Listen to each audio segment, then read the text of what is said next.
This is lecture 2 for week 6, and we continue our discussion of prenatal development. This lecture looks at the periods of prenatal development and then defines and discusses the effects of teratogens. There are 3 periods of prenatal development, and these are different from the trimesters. So you may have heard about trimesters, and basically trimesters break pregnancy into 3-month chunks, the first, second, and third trimesters.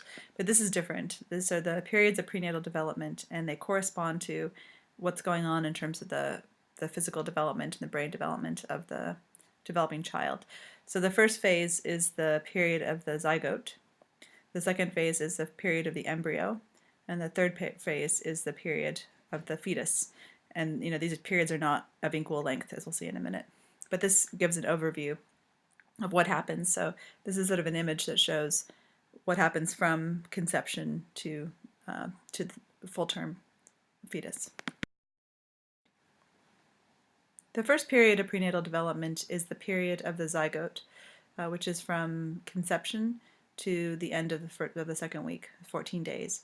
And so this is the period from conception, when the egg meets the sperm and is fertilized, to when the fertilized egg, and that's the zygote, is implanted into the wall of the uterus. And so this period is characterized by cell division and differentiation. So the zygote is dividing rapidly, so it divides into 2 cells, and then those cells divide into each 2 cells, and they continue to divide every 12 hours. And the zygote develops into a hollow ball, which is called a blastula, and the inner part of the ball, which is the germ disc, becomes the baby, and the outer part becomes the placenta and the other structures that support life in the womb. And at this stage, a zygote can separate, when there's fertilization, can separate into 2 clusters, which would form identical twins. Or, is more common, 2 eggs can be fertilized at the same time, and then that would form fraternal twins. But many eggs are fertilized but don't actually go on to the next stage. So many zygotes will fail to implant into the wall of the uterus, or they'll implant into a place that can't sustain them within the womb, or there'll be some kind of a spontaneous miscarriage very early due to abnormalities. So only about a quarter of zygotes actually will make it to the next stage. The embryonic period is the period from the end of the 2 weeks to the end of 8 weeks. And this period of time is when all of the body structures and the internal organs are formed. It's really a time that's incredible in terms of what happens in such a short amount of time.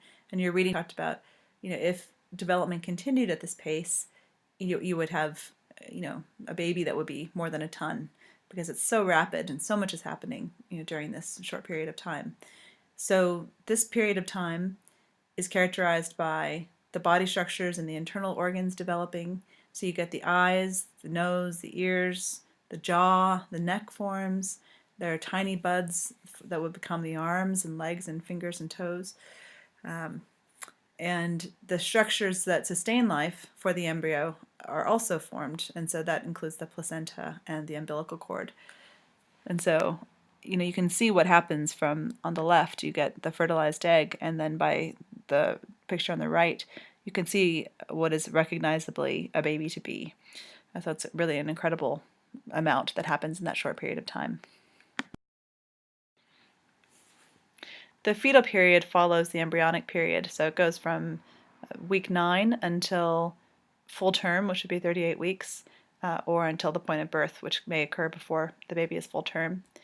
And because the organ systems and the body parts were formed in the embryonic period, the fetal period is characterized by growing and finishing.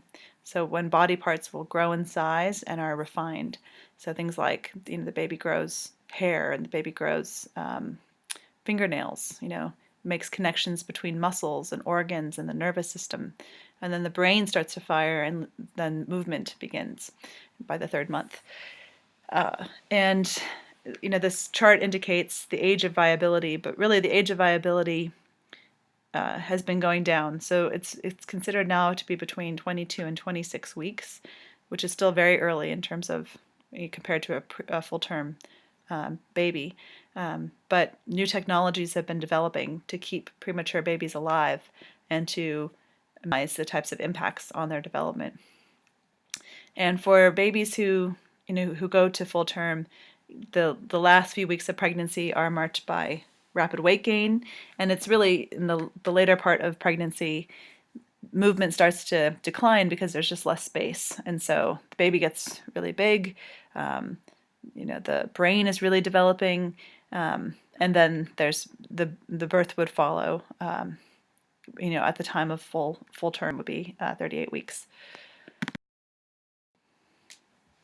Teratogens are external agents that are things like drugs or viruses or environmental toxins that can be harmful to the developing embryo or fetus. And we'll go over some examples in just a minute. So there's some different principles that influence the degree to which a teratogen will impact prenatal development. So one crucial factor is the time at which the developing organism is exposed to a specific teratogen. Some teratogens cause damage only if there's exposure during specific days or weeks of the pregnancy, like early pregnancy, when a particular part of the body is being formed.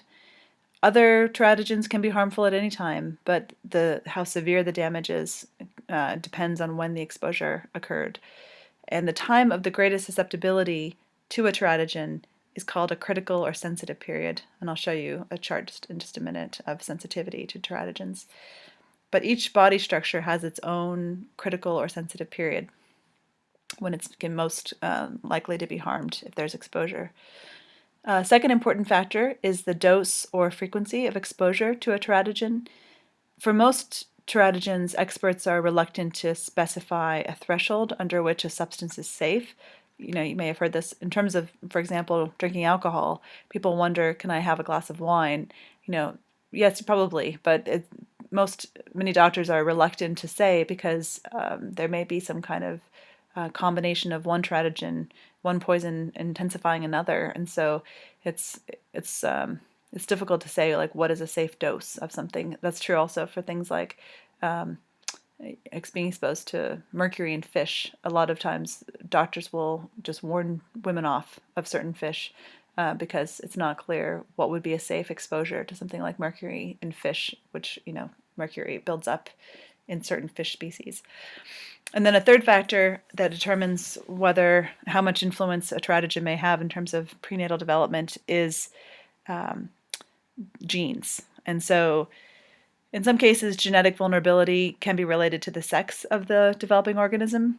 So generally, male embryos and male fetuses are at greater risk than females because there's research that suggests there's greater rates of miscarriage, and newborn boys have more birth defects, and more older boys have learning disabilities and other problems that are caused by teratogens, like alcohol exposure, for example. So a particular person, that's where nature comes in, may have a greater likelihood of risk, and sometimes that's related to the chromosomes, the sex chromosomes. This is a timeline for critical or sensitive periods for different organ systems and body parts. So each organ or body part has a time when it is highly susceptible to environmental influences. But then once an organ or body part is developed, it generally becomes less sensitive to damage.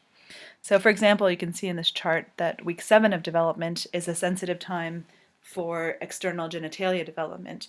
So if, in terms of timing, if at that time there's an exposure with a sufficient dosage or frequency to a teratogen that influences sex development and may have a differential impact on males and females, and it occurs during that time, you may see then a birth defect related to external genitalia development. But then there are also other organ systems that can be damaged throughout pregnancy. So that includes the central nervous system and the brain. So timing can be particularly critical, but at any time there can be an exposure, and so it can be an impact. So alcohol is, for example, teratogen that can influence brain development at any point during pregnancy. And as earlier, the period of the embryo, which is weeks 3 through 8, is the time period when most organ systems and parts of the body are first developing. So not surprisingly, this is a time when they're most vulnerable to damage. So you can see that the period of the embryo from weeks 3 through 8 is particularly critical for most parts of the body and organ systems.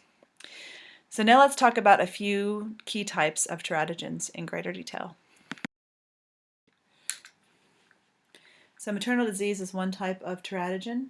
There are some diseases that are capable of being passed through the placenta and will actually attack the developing embryo or fetus. So that includes, for example, rubella, which can cause severe cognitive issues, and syphilis, which can cause damage to the central nervous system and the formation of teeth and bone. And then there are also other diseases that can pass to the baby during birth. So, for example, genital herpes can be passed during vaginal birth, and also HIV/AIDS. So there are precautions now that are put in place, often when it's known that a mother has one of these conditions, to prevent the transmission to the baby.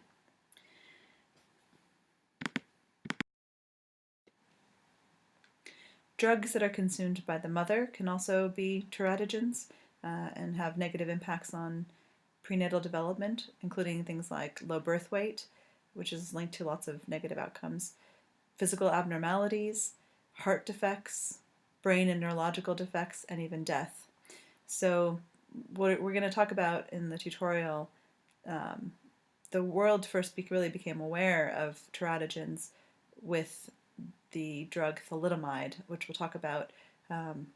This was a drug that was prescribed for women who had morning sickness, and taking this drug actually resulted in terrible birth defects.